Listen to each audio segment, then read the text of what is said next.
Indonews mengungkap fakta demi bangsa. Setelah runtuhnya pemerintahan Afghanistan dan sekarang di tangan Taliban, banyak orang yang bertanya, siapakah Taliban? Kok sampai mantan wakil presiden kita membela habis Taliban? Siapa sesungguhnya Taliban? Simak video ini sampai tuntas. Bagi Anda yang baru bergabung, silakan bantu tekan tombol subscribe warna merah dan bunyikan lonceng notifikasinya untuk memperoleh berita terupdate lainnya.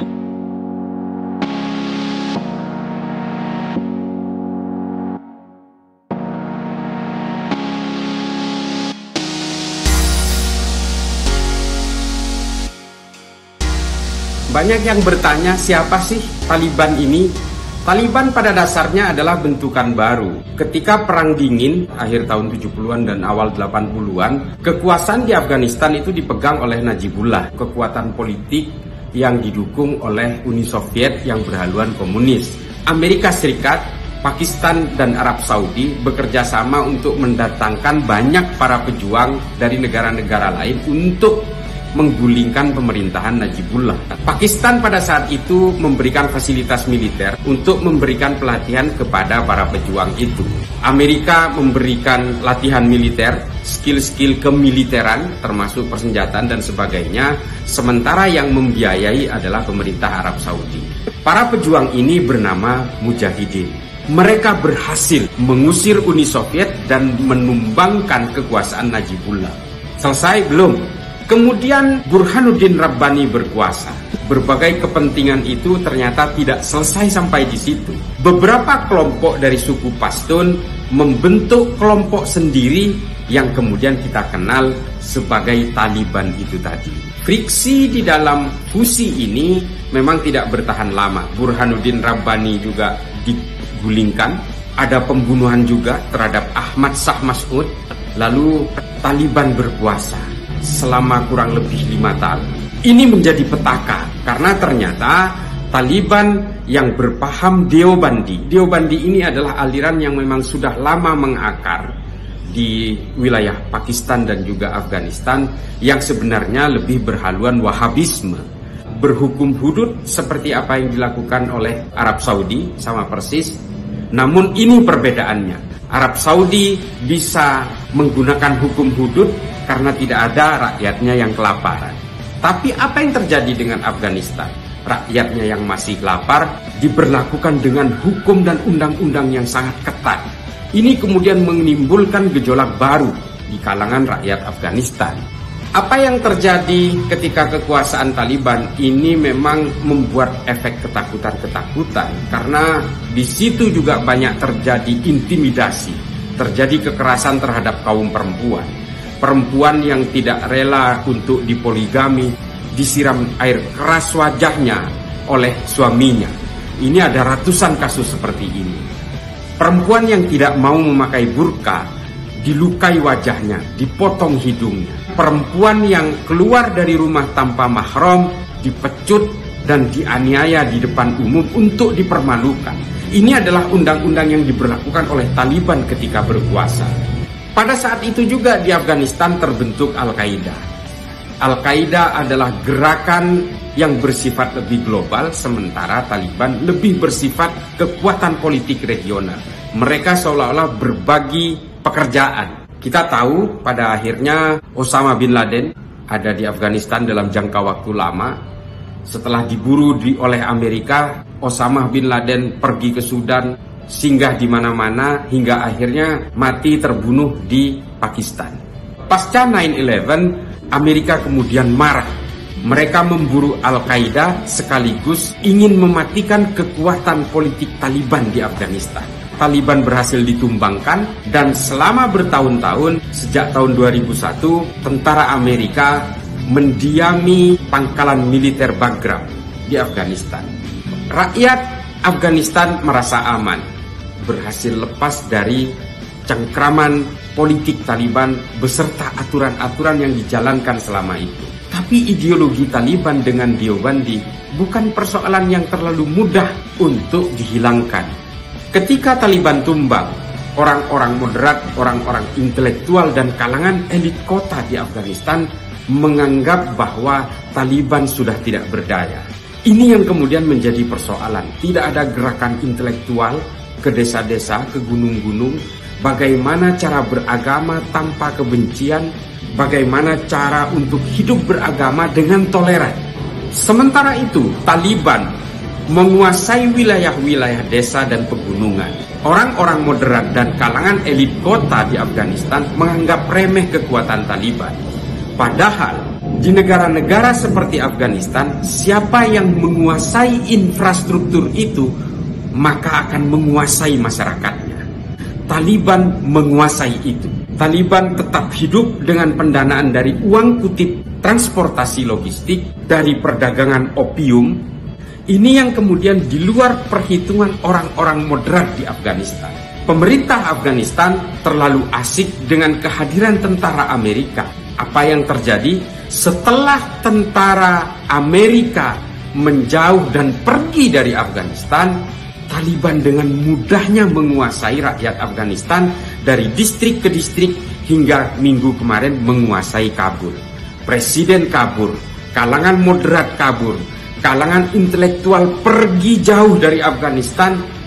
Tayangan-tayangan di media sosial sungguh tragis bagaimana orang-orang Afghanistan ketakutan, merasa terintimidasi oleh kekuasaan Taliban. Mereka mengalami trauma terhadap apa yang terjadi pada 20 tahun yang lalu. Bagaimana mereka terintimidasi, bagaimana mereka didiskriminasi kekuasaan Taliban. Mengapa Amerika pergi dari Afghanistan? Kita tidak tahu strategi apa yang dijalankan. Tapi yang jelas Afghanistan memang tidak ada apa-apanya.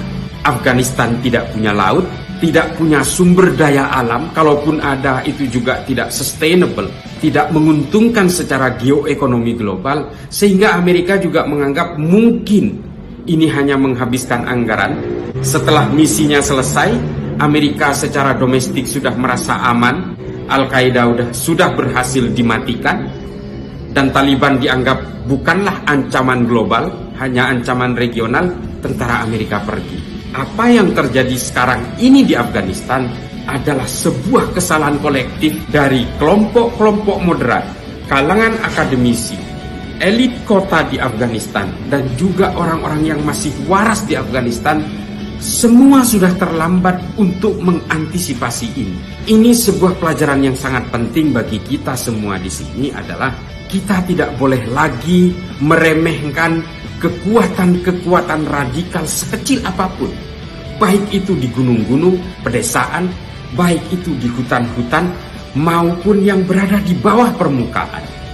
Kita harus berterima kasih kepada polisi, kepada Detasmen Khusus 88 di sini, yang masih terus berusaha untuk melakukan pencegahan dan penindakan baik yang di atas permukaan maupun yang berada di bawah permukaan. Yang lebih utama lagi adalah kesadaran dari masyarakat kita. Jangan pernah berhenti melawan terhadap aksi-aksi intoleran dan radikal. Jika masyarakat sudah dikuasai oleh mereka, tetangga-tetangga kita sudah dikuasai oleh kelompok-kelompok yang seperti Taliban ini, maka polisi juga tidak akan mampu untuk mengatasinya. TNI juga tidak akan mampu untuk menjaga pertahanan negara ini. Sungguh ironis kalau kemudian ada profesor di negara kita justru mendukung Taliban. Ada mantan wapres yang justru selalu mengeluh-elukan Taliban, menganggap Taliban itu akan moderat dan sebagainya. Ini hanya kepentingan pragmatisme yang tidak didukung oleh bukti-bukti empiris. Lalu dalihnya adalah ingin mengajari Taliban untuk melakukan gerakan moderasi agama, untuk mengajari kelompok Taliban agar mereka moderat. Daripada ngajari Taliban, lebih baik Bapak mantan wapres mengajari orang-orang di sekitar kita yang sudah mulai terpapar paham-paham dan tafsir-tafsir persis seperti apa yang dianut oleh Taliban. Lebih baik kita mengajari masyarakat kita. Jangan kemudian Taliban ini diidentikan dengan Islam. Islam tidak seperti Taliban. Islam bukan intimidasi. Islam adalah berkeadilan dan berkemanusiaan dengan konsep kedamaian. Bapak Profesor yang terhormat juga tidak perlu diajari seharusnya soal ini. Tapi yang harus diketahui adalah gerakan kelompok-kelompok seperti ini memang selalu menggunakan jubah agama demi kekuasaan. Jangan lagi kita dibius oleh politisasi agama. Jangan lagi kita mudah dibius oleh jargon-jargon pemurnian agama yang hanya menimbulkan konflik-konflik horizontal, saling bunuh satu sama lain, saling membenci satu sama lain. Kelompok Taliban di Afghanistan punya riwayat yang sangat jahat. Mereka mengintimidasi kaum perempuan. Apakah yakin agama memang diturunkan hanya untuk hal-hal yang seperti ini? Islam memang tidak meninggalkan patriarki, masih mempertahankan tradisi Arab dan Yahudi. Tapi bukan berarti patriarki diterjemahkan dalam ketidakadilan bagi perempuan maupun laki-laki. Semua punya hak yang sama. Jika kita percaya segala proses-proses kelahiran, seseorang akan lahir di mana? Seseorang akan lahir dari orang tua siapa? Seseorang akan lahir menjadi perempuan atau laki-laki. Maka kita seharusnya percaya bahwa Tuhan juga memberikan keadilan-keadilan yang sama terhadap perempuan maupun laki-laki, terhadap suku apapun, terhadap bangsa apapun, terhadap manusia yang beragama apapun. Kita harus meyakini bahwa agama ini diturunkan supaya menertibkan manusia, agar manusia saling mengenal dan saling merasakan keadilan. Bangsa Indonesia memang berbeda dengan Afghanistan. Afghanistan seperti halnya bangsa-bangsa di Arab, mereka sudah terbiasa hidup terkotak-kotak, bersekat-sekat, dan sudah terbiasa terlibat dalam konflik tribalisme yang sudah terjadi berabad-abad.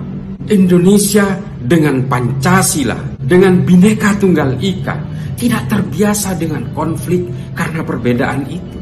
Kita lihat Sudan, Somalia, Nigeria, Mali, Libya, Suriah, Afghanistan. Banyak negara yang sampai saat ini tidak menemukan ketentraman karena terpengaruh oleh gerakan-gerakan yang mengaku sebagai pemurni agama tadi. Kita sebenarnya bukan penganut agama. Kita semua, kita adalah penganut tafsir-tafsir. Tapi jangan karena kemudian hegemoni tafsir, menganggap tafsir yang kita anut ini adalah kebenaran yang mutlak, lalu kita berusaha menyerang orang lain. Tidak menyukai adanya perbedaan. Silahkan Anda beragama apapun, menggunakan tafsir apapun, tapi jangan kemudian mengkafir-kafirkan orang yang menganut keyakinan yang berbeda. Karena semua konflik itu terjadi dari sini. Taliban juga memberikan mitigasi terhadap bangsa Indonesia.